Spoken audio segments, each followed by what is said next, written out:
In Zhengzhou, Henan, a young man had just undergone a gastroscopy, and after being put under general anesthesia, he became disoriented.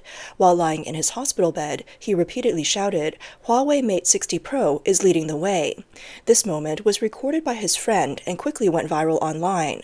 His friend mentioned that he is a hardcore Huawei fan, and when he gained consciousness, he had no memory of what he had said. Netizens commented, saying that Huawei's latest promotion is really spot on, with many joking that the company should definitely arrange for him to receive a Mate 60 Pro. A recent survey on China's technological innovation has confirmed what many have suspected. The people who often shout online that China is leading the way are actually far from the decision-making elites. They tend to be from lower income, lower educational backgrounds. This includes teachers and students from primary and secondary schools. They are the main supporters of China's claims to technological superiority. When these groups found out that their views were not shared by society's intellectual elite and realized that they had been misled, it was as if their entire world had shattered. This survey, conducted by Renmin University, is particularly interesting.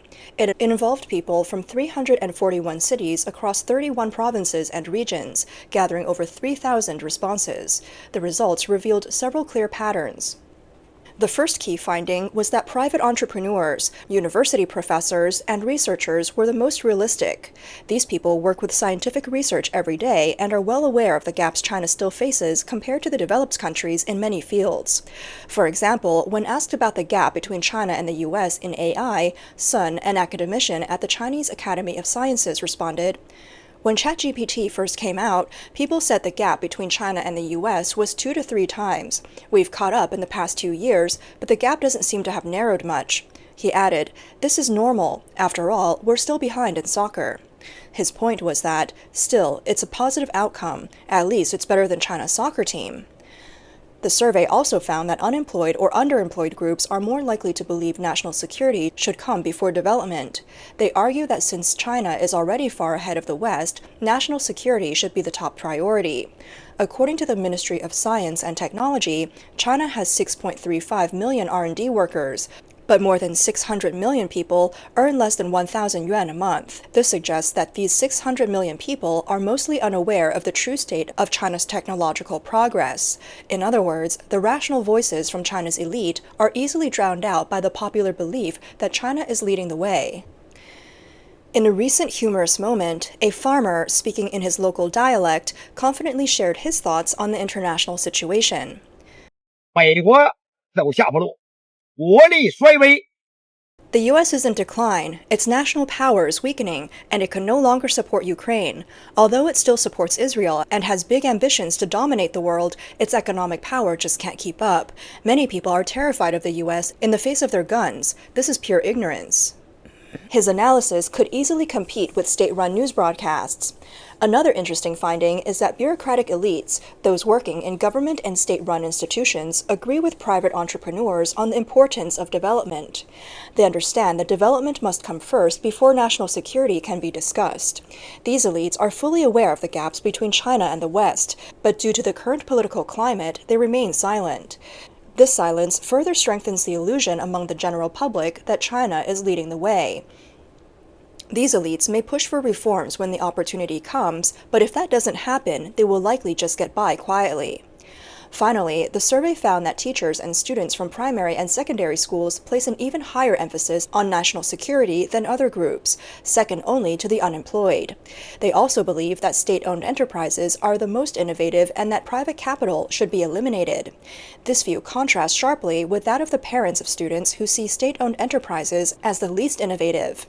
Interestingly, college students aged 18 to 24 still firmly believe that China is strong in AI and large-scale models, and that it is definitely not behind the West. However, the survey showed that older individuals with higher levels of education are increasingly skeptical of this view. Recently, a street interview at Hainan University revealed how deeply students have been influenced by government propaganda. When asked which country they most hoped would grant China visa-free access, the students unanimously responded, the United States. Their reasoning, we want to see if the US really created the COVID-19 virus. Even more interesting was their response to the question, should China limit foreign immigration? The students firmly said yes, citing concerns that spies might infiltrate. These answers show a strong focus on national security. It's clear that Chinese primary and secondary school students are heavily influenced by the government's narratives, with national security taking priority over national development. Teachers play a key role in this, as the survey shows that their views are similar to those of their students. Teachers who instill national pride in their students also trust government propaganda, second only to the unemployed. Teachers are among the most frequent victims of scams in China. Numerous cases show that due to their professional training and more trust in authority, Chinese teachers are often less vigilant about new types of fraud. In October of this year, the Chengdu Public Security Bureau uncovered a massive scam targeting teachers. The criminal group posed as agencies offering services like teacher qualification certificates and professional title evaluations, tricking teachers into paying fees. The total amount involved exceeded 50 million yuan, and more than 6,000 teachers were affected.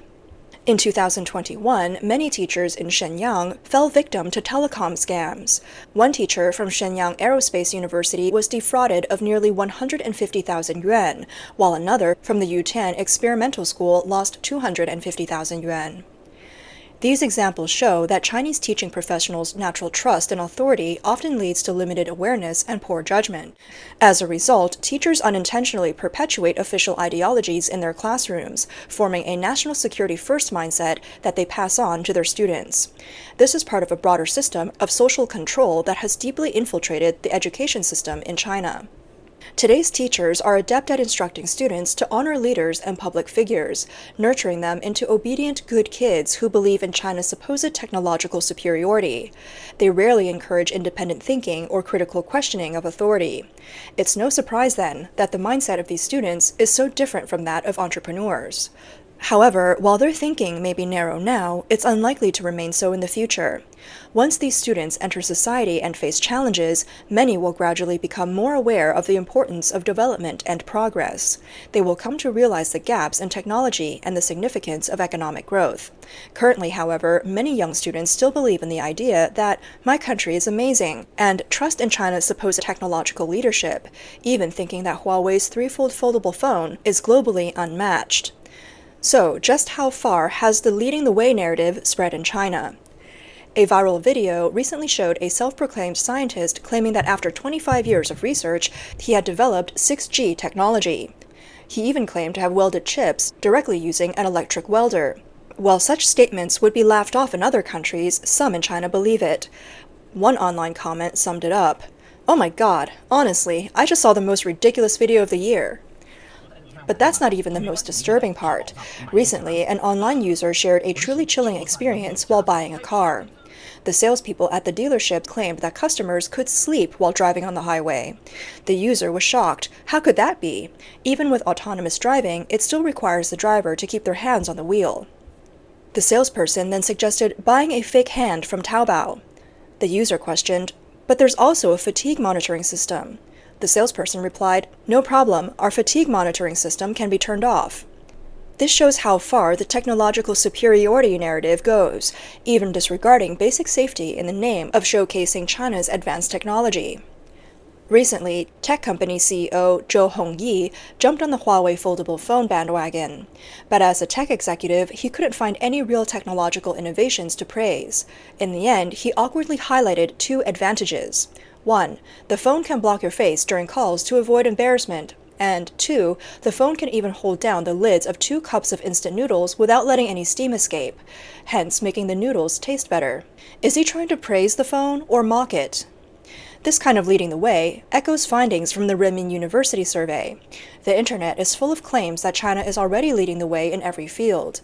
This narrative resonates with those who know little about technology, leading to irrational enthusiasm and distorted views that spread like a plague.